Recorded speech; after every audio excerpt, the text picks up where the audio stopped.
오늘 본문은 형제들이 은잔을 훔쳤다고 누명을 쓰고 이제 애굽의 총리 앞에 서 있습니다. 모든 상황을 알고 있는 요셉과 그 재판 앞에 두고 떨고 있는 형제들의 모습을 성경은 기록하고 있습니다. 애굽의 총리는 자루에서 은잔이 나온 도둑을 몰리는 베냐민을 호통치고 있습니다. 그 가운데 형제 중 한 명이 애굽 총리와 베냐민 사이의 중보자 역할을 합니다. 16절입니다. 유다가 말하되 우리가 내 주께 무슨 말을 하오리이까 무슨 선명을 하오리이까. 유다가 말합니다. 은잔이 발견된 베냐민을 책망하는 요셉 앞에 유다가 그를 변호하며 나섭니다. 그리고 하나님의 종들의 죄악을 찾아내셨으니 라고 말하고 있습니다. 유다는 지금 은잔에 대한 부분만 말하는 것이 아닙니다. 지난 날에 그들이 범한 죄에 대한 고백을 말하고 있는 것 같습니다. 시간이 지나도 생생히 기억날 것입니다. 이전에 자신이 요셉을 죽이려고 형들을 막지 못하였던 사실, 형들을 설득하여서 상인들에게 팔아버린 사실, 아버지에게 거짓말한 사실 등 지난날의 자기의 잘못을 인정하는 것 같습니다. 하나님이 요셉을 통하여서 형제의 죄를 찾아내신 것을 말하고 있습니다. 그들의 인간을 감춘 죄가 억울한 누명이지만 과거에 형제인 요셉을 해친 사실의 죄가 겹쳐 보입니다.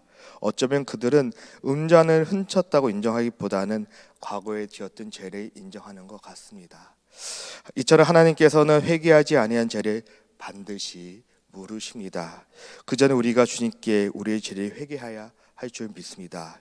유다는 다 주의 노예라고 말함으로써 죄값을 함께 치르겠다고 말합니다. 그리고 그것을 공동으로 책임지겠다는 확고한 의지를 볼 수 있습니다. 유다는 더 이상 이 상황에 대해서 변명하거나 벗어나려고 하지 않습니다. 죄를 인정하고 이제 책임지려고 합니다. 이런 유다의 변호를 요셉은 다음과 같이 말합니다. 17절입니다. 요셉이 이르되 내가 결코 그리하지 아니하니라. 자니 그 손에서 발견된 자만 내 종이 되고 너희는 평안히 너희 아버지께로 도로 올라갈 것이니라. 유다의 말에도 불구하고 애굽의 총리는 다 종이 되는 것이 아니라고 말합니다. 오직 은잔이 발견된 자 베냐민만이 종이 되고 나머지는 다시 돌아가라고 말하고 있습니다. 요셉은 한 번 더 형제들의 마음을 확인하고 싶었던 것 같습니다. 혹시 형제들 가운데 고향으로 돌아가라는 애굽의 총리의 명령에 마음이 움직이는 사람이 있는지 확인하고 싶었던 것 같습니다.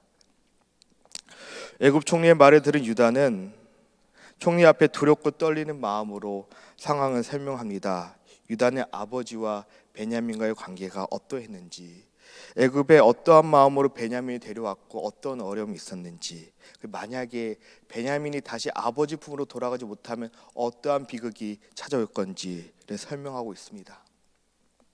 유다의 얘기를 들은 요셉의 어떤 마음이었을까요? 요셉은 의도적으로 형들과 베냐민을 떼어놓으려고 하는 것 같습니다. 과연 형들이 베냐민 없이 석방되는 길을 선택할 것인지 확인하고 싶었을 것입니다.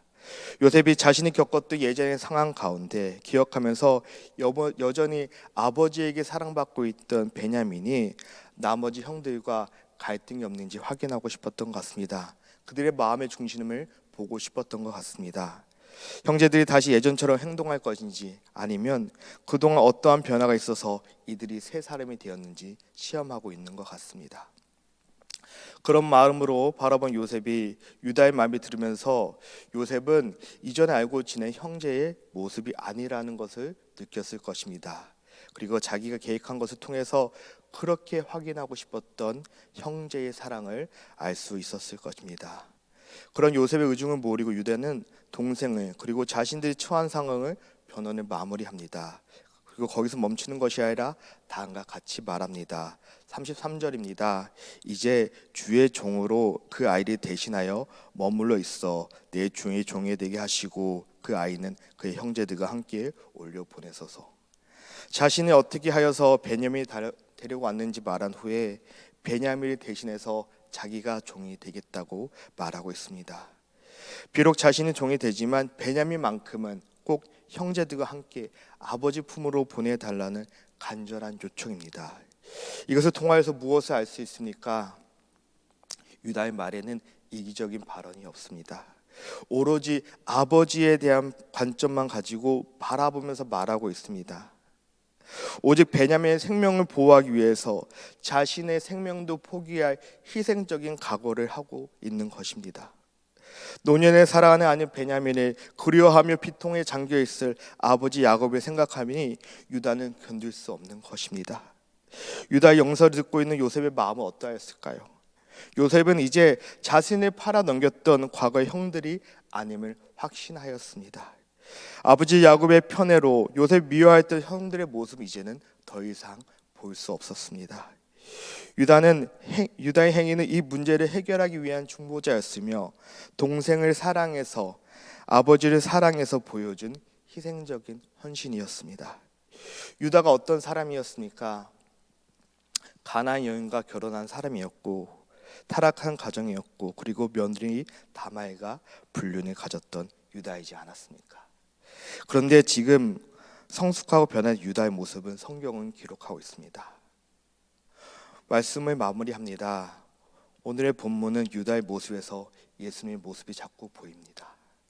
스스로 애굽의 종이 됨으로써 베냐민이 살리려고 하는 유다의 모습이 우리의 죄값을 치르기 위해 이 땅에 대속제물로 오신 예수님의 모습이 보입니다. 우리는 죄의 종 노릇을 하였습니다. 그런 우리를 사랑하사 우리를 대신해서 대속제물이 되신 예수님의 희생적 사랑으로 우리는 죄에서 자유함을 얻었습니다. 이것이 주님의 은혜입니다. 그러면 우리는 하나님의 사랑과 예수님의 희생에 감사해야 합니다. 유다를 통해서 진정한 회개는 말이 아니라 삶이 변하는 것이 있다는 것을 우리는 알 수 있습니다. 지난 과거에 후회하는 자료에 있는 것이 아니라 이제는 일어나 나의 삶의 변한 자리로 나아가는 유다를 볼 수 있습니다. 오늘 본문에서 유다는 자기만 생각하는 이기적인 자리에서 일어났습니다. 그리고 동생을 위해서 자기의 생명을 내놓는 자리로 나아갔습니다. 이것이 오늘 보여준 유다의 모습입니다. 이런 모습이 우리 안에 회복되어지는 사랑 한미장로교회 여러분 되시길 주님으로 축원합니다. 주 안에 사랑하는 한미장로의 성도 여러분, 우리는 이러한 마음을 가지고 오늘 하루를 살아가기 원합니다. 서로를 아끼고 사랑하고 누군가 힘들고 어려울 때 모른 척하는 것이 아니라 그 사람에게 나의 손을 내밀어서 하나님의 사랑으로 그 영혼도 하나님을 품어가는 귀한 날이 되기를 바랍니다. 그래서 이 시간에 우리가 기도할 때는